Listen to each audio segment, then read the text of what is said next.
Hi, this is going to be a continuation of my video series of the quality of leather with a Saddleback classic briefcase. This is another large chestnut briefcase.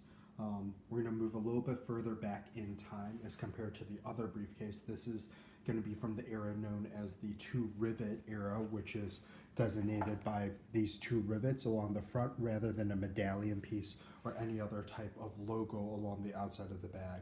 The overall design of the bag stays pretty much the same. This bag is from roughly 2007 to 2008. These bags were produced somewhere between 2007 to 2009, so we're moving about 10 years previous to the current date and about 2 years before the last bag that I reviewed.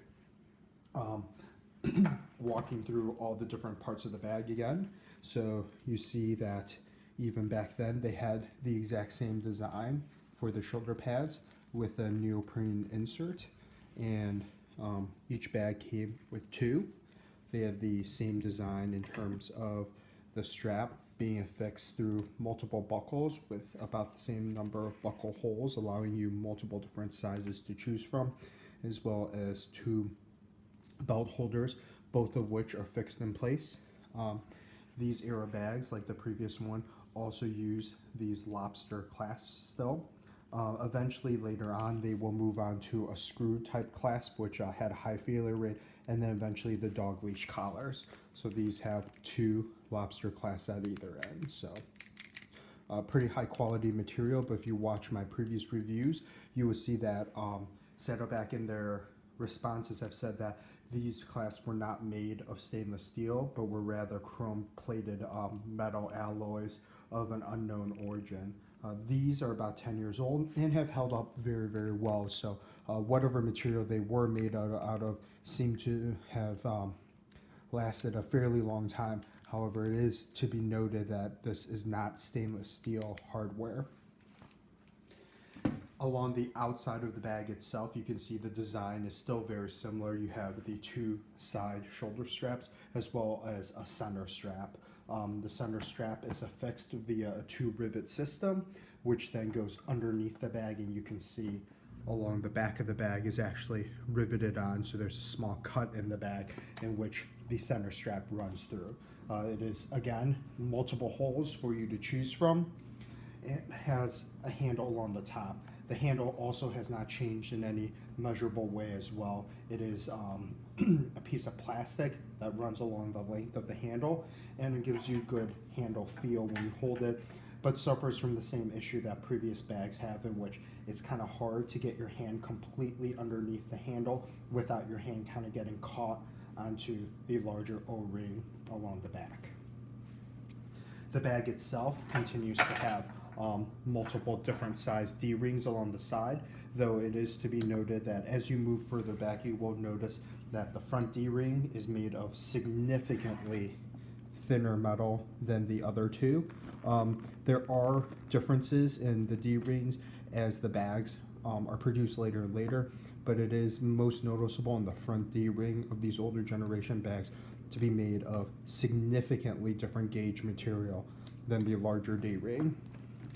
Again, on the other side, exact same thing, different gauge material than the other two D-rings. These D-rings are fixed via two rivets, though as you actually move further back on time, this rivet doesn't exist, and there was only the single rivet, which made it easier for this to move along the edge here, and they eventually added this rivet to make it so there was less play along this piece of leather.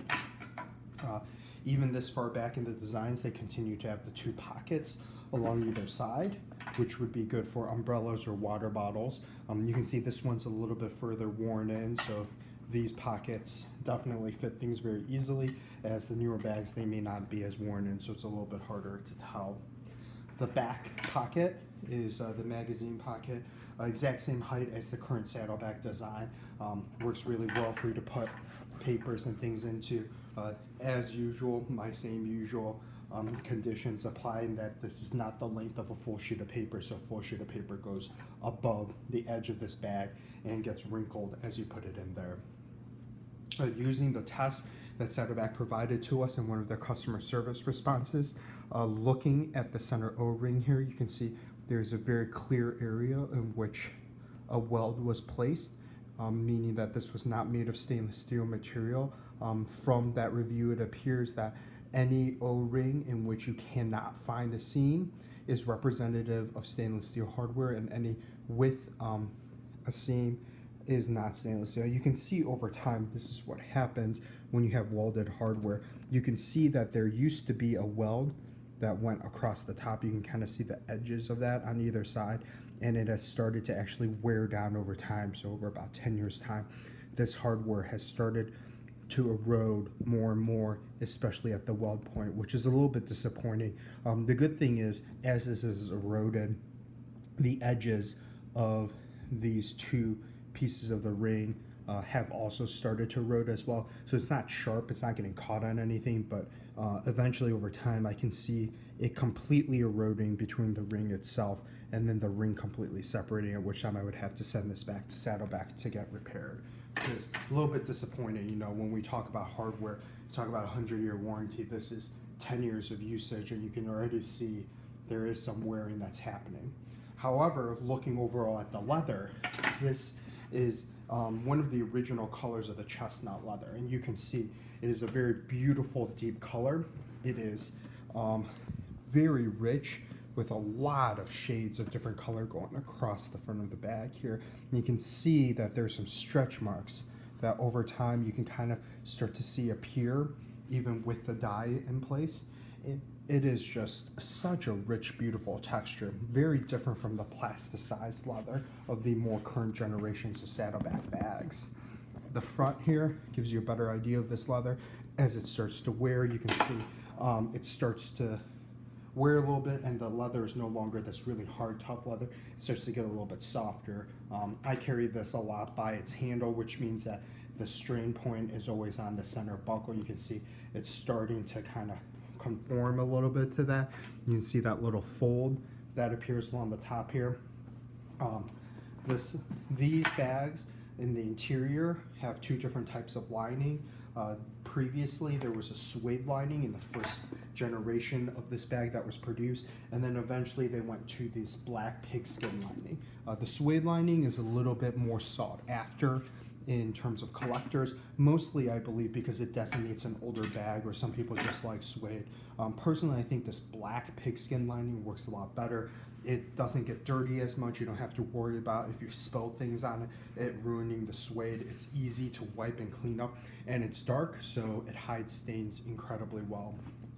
The interior of the bag still contains the similar design. You have the false pocket, which is still present as of 2007 to 2008. This false pocket was there in the bag. You also have the similar two front pocket, large pocket design here, so one pocket and two pocket, as well as a keychain holder here that you can see, and then two side pockets, a single one here and a single one here. You can see that these pockets, though this bag has not had as much use of these smaller front pockets, I believe these pockets may be slightly smaller, because you can see when I talk about negative space, there is more potential negative space here that is not taken up by the front pocket. So it could just be this bag has started to bow outward and expand over many years of usage, or that these two pockets were actually smaller. Otherwise, the designs along the side are the same. You have a single gusset design that reaches all the way underneath the bag itself. And you can see this bag, though, has taken years and years of abuse, 10 years to be exact. The leather still looks perfect. You don't really have any type of defects in the leather. No scratches really show up, while the leather itself has also become extremely soft and pliable. Some of the newer bags, you can tell, aren't as used as much because they don't really have this pliability in the actual leather itself. This gusset, you can see, since it's constantly expanding, you get this kind of soft texture eventually of the leather, which at a certain point kind of you can see throughout the whole bag. The interior handle of this bag, like all the other Saddleback designs, is a piece of metal bar that's sandwiched between the pigskin leather and the cow leather on the outside, which allows that reinforced holding area, and also keeps the bag from bending and kind of getting weird creases under pressure. You can see this leather does pick up some very interesting, beautiful patina because this O-ring is always kind of fallen back. You can kind of see here that's made a little impression in this leather and adds a little bit more character to it. This leather ages extremely well. I think in terms of older bags, the chestnut color is my favorite color. If it was tobacco, what happens is, especially with the velvety tobacco, it gets really matted down, and it's a lot of cleaning, a lot of care to keep it looking like it did originally. With the dark coffee brown, what you end up with a lot of times is that you get scratches in the leather, and they are much, much harder to hide, while with the chestnut color, it does seem to hide scratches a lot better. This leather is incredibly soft, and you can see here the front pocket, which is a little bit more broken in. Even as the leather breaks in, you don't get any weird type of separation of the leather. You don't get any weird bubbling characteristics of the leather. It still keeps this beautiful kind of color and uniformity, while also at the same time being very pliable and flexible. While compared to this front pocket here, you can tell that this is still as if it was fairly new and not very pliable or flexible. So you can see that all that changes in the leather is it builds up more pliability without losing any type of creasing, bubbling, or changing in the leather itself. As you look at the newer bags, you can see over a lot of use, you get some weird bubbling characteristics of the leather across the top, or some weird marbling that happens, and I find that it happens a lot less with the older bags. So this bag moves us a little bit further back in time. You can tell it's a little bit less pristine than the previous original logo I reviewed, but at the same time it is also, I believe, 3 to 4 years older than the original logo I reviewed as well. So this gives you an idea of what 10 years with the Saddleback starts to look at over time.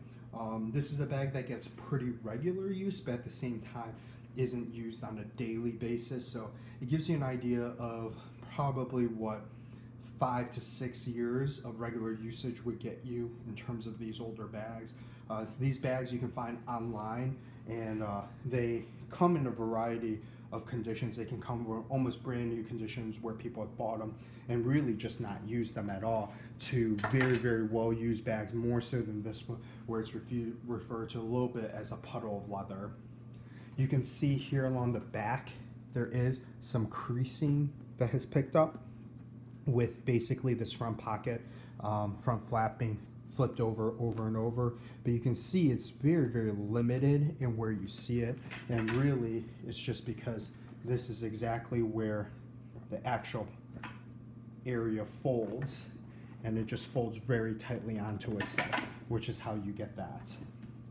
So this is my review of 2007 to 2008 era 2 Rivet large chestnut classic briefcase by Saddleback Leather.